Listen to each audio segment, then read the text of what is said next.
ආයිබෝවන් සියලු දෙනාම සාදරයෙන් පිළිගන්නවා අදත් දැනුම් සයර YouTube නාලිකාව වෙතින් ගෙනෙන අලුත්ම වීඩියෝ එකට. ඉතින් අද අපි කතා කරන්න බලාපොරොත්තු වෙන්නේ ස්වාභාවික ලෝකයේ පුදුමහත ලෙස සැලකෙන ස්වභාව ධර්මයේ විශ්මිත නිර්මාණ හතක් පිළිබඳවයි. එකතු වෙන ලෙස ආරාධනා කරනවා අදත් මේ වීඩියෝ එකේ අවසන් තප්පර කීපය තෙක්.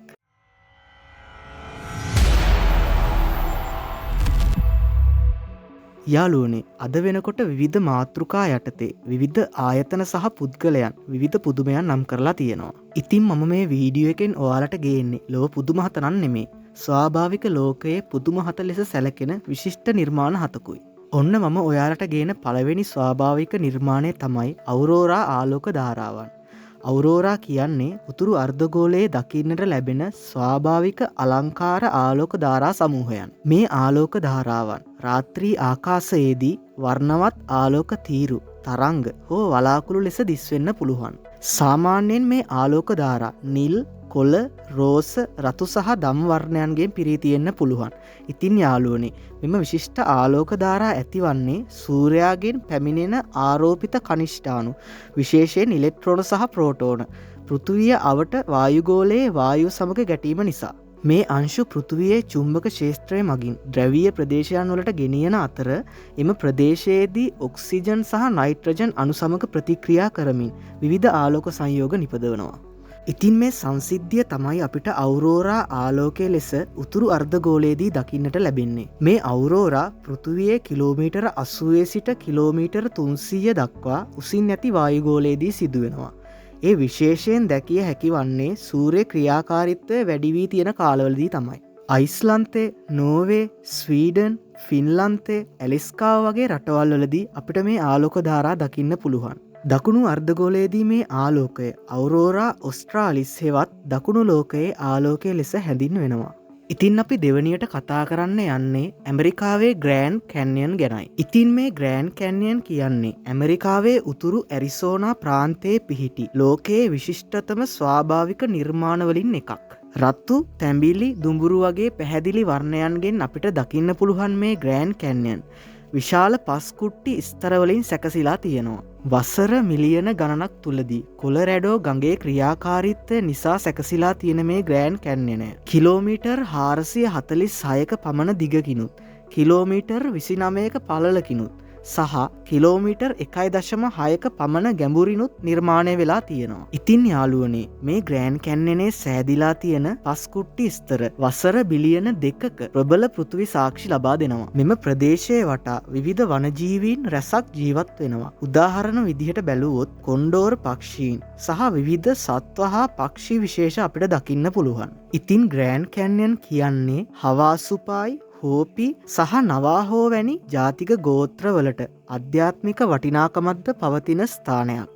අද වෙන විට මේ ග්‍රෑන්ඩ් කැන්යන් යුනෙස්කෝ ලෝක උරුම ස්ථානයක් බවට පරිවර්තනය වෙලා තියෙනවා. අද වෙන විට සංචාරකයින් මිලියන ගාණක් මේ ස්ථානයට පැමිණෙන්නේ ගඟේ යාත්‍රා කිරීමට, කඳවුරු ගැසීමට හෝ දර්ශනීය ස්ථානවලින් අසිරිමත් රූප නැරඹීමටයි. ඉතින් යාළුවනේ මේ ග්‍රෑන්ඩ් කැන්යන් පෘථිවියේ ස්වාභාවික විශේෂත්වයකට පමණක් නොව පෘථිවියේ අලංකාරයේ සංකේතයක් ලෙසද අපිට දකින්න පුළුවන්. ඉතින් අද අපි අපේ වීඩියෝ එකෙන් තුන්වෙනියට කතා කරන්න යන්නේ මෙක්සිකෝවේ පිහිටි පැරිකුටින් නම් ගිනි කන්ද ගැනයි. ඉතින් යාළුවනේ ඔයාලා දන්නවද මේ පැරිකුටින් කියන ගිනි කන්ද තමයි මිනිසුන් විසින් ගිනි කන්දක ආරම්භක අවස්ථාව සියසින්ම දැකලා ලේඛනගත කරලා තියෙන ලෝකයේ එකම ගිනි කන්ද. 1943 පෙබරවාරි 20 වෙනි දින ඩයොනිසියෝ පුලිඩෝ කියන ගොවියෙකුට තමයි මේ ගිනි කන්දේ ආරම්භක ස්ථානය හම්බ වෙලා තියෙන්නේ. ඉතින් වසර 9ක් පුරාවට මේ පැරිකුටින් ගිනි කන්ද පාමුල සිට අඩි 1391ක් පමණ උසකට වර්ධනය වෙලා තියෙනවා. මේ උස මුහුදු මට්ටමේ සිට ගත්තොත් අඩි 9186ක් පමණ වෙනවා. මේ ගිනි කන්ද පිපිරීමෙන් ලාව ගලා යාම නිසා ජුවාන් වැනි අසල තිබුණු ගම්මාන රැසක් විනාශ වෙලා තියෙනවා. ඉතින් අදටත් මේ ගමේ පල්ලියක් දකින්නට ලැබුණත්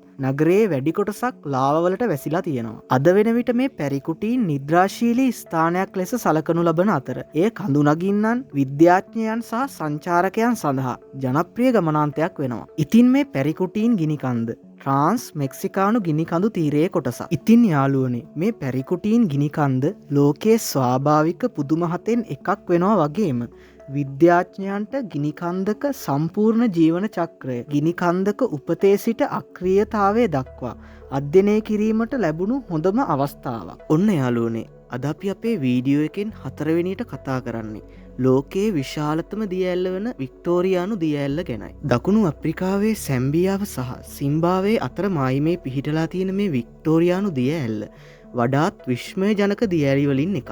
ගිගුරුම් දෙන දුම් යන අර්ථය ඇතිව මෝසි ඕ ටූන්යා ලෙස දේශීයව හැඳින්වෙන මෙම දිය ඇල්ල ලෝපුරා සංචාරකයින් රැසක් ආකර්ෂණය කරගන්න විස්මයජනක නිර්මාණයක් වෙනවා. සැම්බෙසි කියන ගඟ කඳු බැවුමක් හරහා පටු දුර්ගයකට ඇද වැටෙන ස්ථානයකින් මෙම දිය ඇල්ල නිර්මාණය වෙලා තියෙනවා. එමගින් සැතපුම් එකකට වඩා පළල සහ අඩි 355ක් දක්වා උස ජලතීරයක් නිර්මාණය වෙනවා. වර්ෂාව ඇදහැලෙන කාලයේදී විනාඩියකට ලීටර් 500කට වඩා වැඩි ජල ප්‍රමාණයක් මේ දිය ඇල්ල මගින් පිටතර ලබා දෙනවා. ඉතින් යාළුවනේ, ඔයාලා දන්නවද මේ වික්ටෝරියානු දිය ඇල්ලත් යුනෙස්කෝ සංවිධානය විසින් ලෝක උරුමයක් විදිහට ප්‍රකාශ කරලා තියෙනවා. ඒ වගේම මේ දිය ඇල්ල බලන්න එන අමුත්තන්ට සැම්බියාව සහ සිම්බාවේ යන දෙපැත්තේම දර්ශනීය දසුන් භුක්ති විඳින්න පුළුවන්. ඉතින් වසර පුරාම මේ දිය ඇල්ල නැරඹීමට සංචාරකයන් දහස් ගණන් ඇදෙන නිසා මේ දිය ඇල්ල අවට සංචාරක කර්මාන්තය ගොඩක් දියුණු වෙලා තියෙනවා. ඒ වගේම පැමිණෙන සංචාරකයන්ට නයිෆ් එජ් පාලම හරහා ඇවිද යාම, හෙලිකොප්ටරයක් මගින් ඉහළින් ගමන් කර අසිරිය නැරඹීම වගේ දේවල් කරන්න පුළුවන්. තවද වයිට් වෝටර් රාෆ්ටිං, බන්ජි ජම්පින්, ස්විමින් වගේ ජනප්‍රිය ක්‍රීඩාත් මේ දිය ඇල්ලවට දකින්න පුළුවන්. ශාස්ත්‍රීය වැසි වනාන්තර වලින් වට වෙලා තියෙන මේ ප්‍රදේශය බැබුන්, අලි ඇතුන් සහ විදේශීය පක්ෂීන් ඇතුළු විවිධ ජීවීන්ගේ නිවහනක්. ඉතින් අපි ඔයාලට ගෙනෙන 5 වෙනි ස්ථානය තමයි ලෝකයේ උසම කන්ද හෙවත් එවරස්ට් කන්ද. නේපාලයේ සහ චීනයේ ටිබෙට් ස්වයං පාලන කලාප අතර මායිමේ හිමාලයේ පිහිටලා ඇති මේ එවරස්ට් කන්ද මුහුදු මට්ටමේ සිට මීටර් 8848.86ක විස්මයජනක උසකට ළඟා වෙලා තියෙනවා. නේපාලයේ සාගර් මාතා කියන නමින් මේ එවරස්ට් කන්ද හඳුන්වනවා. ඉන්දියානු සහ යුරේසියානු භූතැටි ගැටීමෙන් වසර මිලියන ගණනක් තිස්සේ නිර්මාණය වෙලා තියෙන මේ එවරස්ට් කන්ද අදටත් සෙමින් ඉහළ යනවා. ලෝපුරා කඳු නගින්නන් මේ එවරස්ට් කන්ද තරණය කිරීම ඔවුන්ගේ ජීවිතයේ ලැබපු විශාලම ජයග්‍රහණයක් විදියට සලකනවා. ඉතින් මේ එවරස්ට් කන්ද පළවෙනිටම තරණය කරන්නේ 1953 දී නවසීලන්තයේ ශ්‍රීමත් එඩ්මන් හිලරි සහ ටෙන්සින් නෝගේ විසින්. එතැන් පටන් දහස් ගණනක් කඳු නගින්නන් මේ කඳු මුදුනට ළඟා වුණත් අධික කාලගුණ වෙනස් වීම සහ අඩු ඔක්සිජන් මට්ටම නිසා මේ කන්ද තරණය කිරීම ගොඩක් අභියෝගාත්මක වෙලා තියෙනවා. ඉතින් මේ එවරස්ට් කන්ද යුනෙස්කෝ ලෝක උරුම අඩවියක් වන සාගර් මාතා ජාතික වනෝද්‍යානයේ කොටසක් වෙන අතර දුර්ලභ වනජීවීන්ට නිවාසයක් වෙනවා. ඔන්න යාළුවනේ, අද අපි අපේ වීඩියෝ එකෙන් 6 වෙනියට කතා කරන්න යන්නේ මහාබාධක කොරල් පරය ගැනයි. ඕස්ට්‍රේලියාවේ ඊසාන දිග වෙරළට ඔබ්බෙන් පිහිටලා තියෙන මේ මහාබාධක කොරල් පරය ලොව විශාලතම කොරල් පර පද්ධතිය වෙනවා. ඒ වගේම ලෝකයේ වඩාත්ම කැපී පෙනෙන ස්වාභාවික පුදුමයන්ගෙන් එකක්. කිලෝමීටර් 2300කට වඩා විහිදෙන සහ ආසන්න වශයෙන් කිලෝමීටර් 3,44,400ක භූමි ප්‍රමාණයක් මේ කොරල් පරය විසින් ආවරණය කරනවා. ඒ වගේම යාළුවනේ, මේ කොරල් පරය ගල් පර 2900කට වඩා සහ දූපත් 900කින් සමන්විත වෙනවා. ඉතින් මේ දැවැන්ත සමුද්‍ර පරිසර පද්ධතිය ක්වීන්ස්ලන්ත වෙරළට ඔබ්බෙන් කොරල් මුහුදේ පිහිටලා තියෙනවා. මේ කොරල් පර පද්ධතිය මත්ස්‍ය විශේෂ 1500කට අධික ප්‍රමාණයක්, කොරල් විශේෂ 400ක්, තල්මසුන්, ඩොල්ෆින් විශේෂ 30ක් සහ ලෝකයේ සමුද්‍ර කැස්බෑ විශේෂ 7න් 6ක් ඇතුළු සාගර ජීවීන්ගේ ඇදහිය නොහැකි විවිධත්වයකට නිවහනක් වෙනවා. ඉතින් අධික සුන්දරත්වයක් තියෙන මේ කොරල් පර පද්ධතිය දේශගුණ විපර්යාස, කොරල් විරංජනය, දූෂණය සහ අධික ලෙස මසුන් ඇල්ලීම වගේ බරපතල තත්ත්වයන්ට මුහුණ දීලා තියෙනවා. එහෙනම් යාළුවනේ, අපි අපේ වීඩියෝ එකෙන් ගෙනෙන 7 වෙනි සහ අවසාන ලෝක පුදුමය තමයි බ්‍රසීලයේ රියෝ ද ජනයිරෝ වරාය.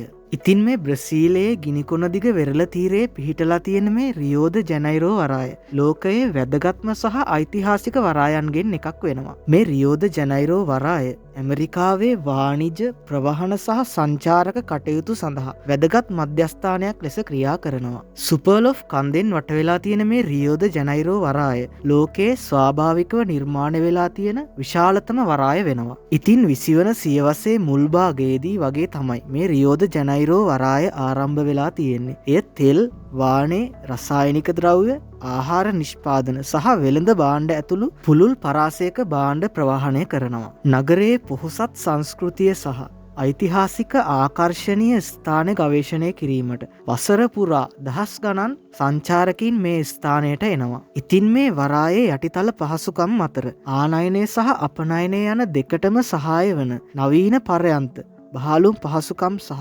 කාර්යක්ෂම සැපයුම් පද්ධති ඇතුළත් වෙනවා. ඉතින් යාළුවනේ වාණිජ වැදගත්කම් වලට අමතරව මේ රියෝ ද ජනෛරෝ වරාය නගරයේ ආර්ථිකයේ ප්‍රධාන කාර්යභාරයක් ඉටු කරනවා. ඒ වගේම රැකියා උත්පාදනය කරමින් විවිධ කර්මාන්ත සඳහා සහාය වෙනවා. ඔන්න යාළුවනේ අද අපි අපේ වීඩියෝ එකෙන් ඔයාලට ගෙනාවේ ලෝකයේ ස්වාභාවික පුදුමහත ගැනයි. ඉතින් මේ වීඩියෝ එකෙන් ඔයාලගේ දැනුමට යමක් එකතු වුණා නම් අපේ දැනුම් සයුර YouTube නාලිකාව subscribe කරලා අපේ ගමනට පුංචි සහයෝගයක් ලබා දෙන්න කියලා මම ආදරයෙන් මතක් කරනවා. ඒ වගේම මේ වටිනා වීඩියෝ එක ඔයාලගේ යාළුවන් අතරත් share කරන්න අමතක කරන්න එපා. ආයෙත් අපි මේ වගේ සුපිරිම වීඩියෝ එකකින් හමු වෙමු. ඔබට සුබ දවසක්.